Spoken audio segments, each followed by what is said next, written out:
Brakthia Howell, Brakthia Shai, Brakthia Howell, Brakthia Shai, Brakthia Howell, Brakthia Howell, Bashim Shai, Bahashim, Bakar Kodash, double honors to the apostles and the elders of Great Millstone True Well. I want to say salutations to the hopeful elect out there, man. You Akim to Sadakim that do this thing in the utmost truth and sincerity. I'm the priest Shaman, and this week's topic is going to be entitled Stock Market War and Hell. Inspiration for the show comes from the fact that there's been a lot going on, damn, what a hectic and busy year 2020 has been. Let's start with the stock market. Stock market right now is in a recession, right? And before that news was even dropped, I had put out a lesson through the spirit talking about the 2020 recession in 2019, because you had what Esau calls the inverted yield curve, right? And what that basically is when long-term treasury bonds are less profitable than short-term bonds, right? So what's a bond? Let's break it down. Well, a bond, right, is like a security that if I invest long-term, you'll put such and such percent on my money over that period of time. Now, the longer I put the term out for, like a 10-year bond, I should have more money compounded, more interest added on my money, right, than a short-term bond, right? Now, what's happening is short-term investments are yielding more than long-term investments, so that the flow has become inverted, if you will. All right, so instead of being like this, it's now like this, and whenever that happens, it's a telltale sign that the stock market is about to go into recession, because that means that investors are about to pull their money out of the stock market, right? And that also is heavily manipulated by the Feds, how they deal with interest rates, right? Because what the Federal Reserve has been doing is, which proves that this society is not truly capitalism, is companies that were supposed to go out of business due to their fuck-ups, that was supposed to go bankrupt, the government, primarily Federal Reserve, felt they were too big to fail, which they should have just let them fail and crash and go bankrupt. But what they did was they pumped and gave them more money, and all that did was prolong and make the situation even worse. So picture your car is fucking up, and instead of really going to the mechanic to get it fixed because you don't want to pay the money and go through the stress of financial, you just put some duct tape on it, right? So you didn't truly fix the issue, and that's what the Feds have done with the stock market. Now, I've been telling brothers, been doing many lessons on it. Now is the time to invest in the stock market. This is the best time. This is how Warren Buffett, all those dudes, this is how they got rich.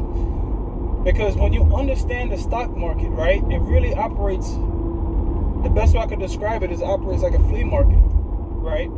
So if you go to a flea market, you have a sticker price, but then you have the true value of what that person is selling, right? So imagine one day somebody has a gold watch, right? Normally right now gold is valued at $16,000 an ounce, right? So if you try and go buy a gold watch at a flea market, real gold watch, it could be anywhere from, like $6,000 to $25,000, right? Real gold watch, right? Now, what if one day you wake up and you go to that same flea market and the dude is bugged out of his mind and saying, yo, I'm gonna give you this watch for $50, take it or leave it, right? You'd say, what? Hell yeah, I'm gonna take it. You don't know the value of this thing, right? So that's the same thing with the stock market and companies, right?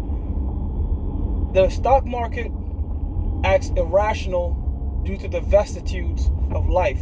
Pretty much in a roundabout way, that's what that Edomite Charlie Munger said. Now, what's the vicissitudes of life? That's normally like an abnormal change, right?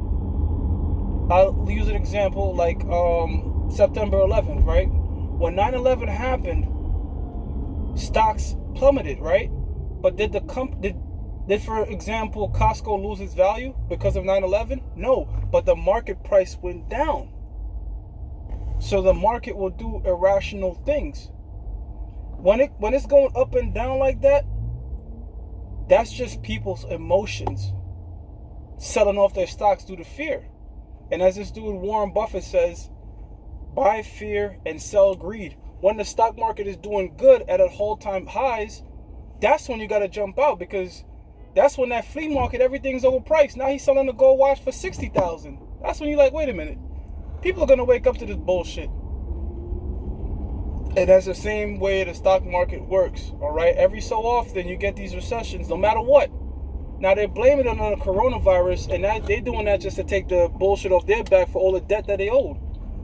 Prime example, like the oil prices going down. Now they try to blame that on, which they did kind of affect it, but not really. Russia and Saudi Arabia are going to war with who, pretty much Saudi Arabia said, look, we're going to increase our oil production.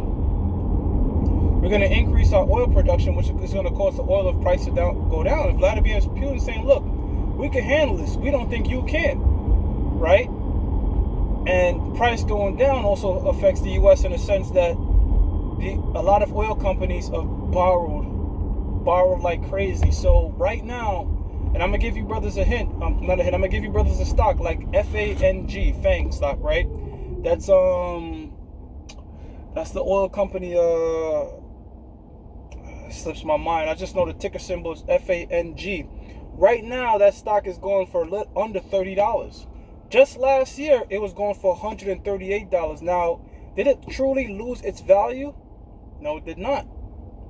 So that's how they get rich. They spend $5 to buy $10, and you do that throughout a period of time, capitalize on the vicissitudes of what goes on in life, and buy stocks for half off and then sell them when the market goes back to normal. You got to know when to jump out, pretty much, right? So, when brothers are speaking about the stock market crashing, the brothers that have the understanding on it, we love it. We like, yo, keep crashing. This is just sales. You know what I'm saying? That's pretty much what it is. It's sales. It's things going on sale right now. And, it's kind of funny because, people going crazy like, yo, the stock market crashing. I kind of laugh to myself because I see that somebody saying, yo, damn, everything's on sale. Why is everything on sale? Run out of here. When you should be doing the opposite of something that's on sale. You should be going up in the store like, yo, the niggas are selling Nike tees for $10 when they should normally go for $40, right? So, that's the whole thing, and I've done several lessons on it, on how to invest, okay? And, okay, so one might say, why teach brothers to invest if you believe America is going to be destroyed? Do you not believe that this place is going to be destroyed? Of course not. All right, I definitely believe this place is going to be destroyed. All right, and to compare it, right, Hezekiah was told by Isaiah the prophet, both guys are men of the Lord. All right, King Hezekiah and the prophet Isaiah. He told Isaiah told King Hezekiah, look, don't worry about the Assyrians. The Most High is going to deliver them in your hands. Hezekiah believed it. But Hezekiah went and built an aqueduct. For even though he believed the Most High was going to do what he was going to do, he went ahead and built an aqueduct as security, as defense, right? So did he not believe in the Most? Of course he believed that the Most High was going to deliver him, all right? But he was feared. He was still fearful, but what he did was he created a security for himself, right? Some sort of security for himself. He didn't know how the Most High was going to do it, but he was like, let me just create an aqueduct for the people. However the Most High have it played out, we have this aqueduct built for this situation, which that aqueduct is still here today, which proves that, the events of the Bible are historical, right? Now the scripture goes on to say that money is a defense, right? So when you utilize the ways of this world to create a defense or security, all right, it doesn't mean that you want America to fucking go on, man. All right, think about it. It's a win-win scenario. If America is destroyed sooner than later, then happy, right? Happy. If it's not destroyed, then at least you got a security or a defense in the form of financial to cover your ass. I mean, it's common sense, but common sense is not common, right? So, yeah. Now let's speak on the war situation. Turkey and Syria. They're at it again. They're at it again. Well, they've been at it for the longest, okay? Even though Turkey and the United States are saying that they're in Syria to fight Al-Qaeda, all right? Which is complete BS. Everybody know that they're in there to support Al-Qaeda, because Al-Qaeda, ISIS, is truly Israel, all right? Them so-called Jews. Always got, anytime you talk about the Middle East, just revert back to Jeremiah 49:11, because it hits it right on the money. The least of the flock shall draw them out. All right, the so-called Jew over there in the land of Israel is the least of the flock that's really stirring everything up. Every time shit dies down in the Middle East, Al-Qaeda gets built back up, right? Now, the largest populace of the Al-Qaeda troop is in Idlib, right? And it's being protected by who? The United States and Turkey. Now, you got to ask yourself, why hasn't ISIS ever attacked Israel? Ever, right? Because Israel, so-called Jews, pose as Wahhabi terrorists, man, to fuel the fire over there, to create civil unrest over there in Syria, because they want that land. You know, there's certain parts of Syria, such as the Golan Heights, okay, that belong to the biblical Israelites. So these so-called Jews are trying to take certain parts of that land. All right, the Golan Heights, if I'm not mistaken, Bashan, all right, was a part of the Golan Heights in the scriptures. But you can find it. Golan is in the scriptures. All right, it was a territory of that we used to own. So them so-called Jews in today's time see that's a part of Syria and go ahead and try to annex it, man. Take that shit. So, but they want more than just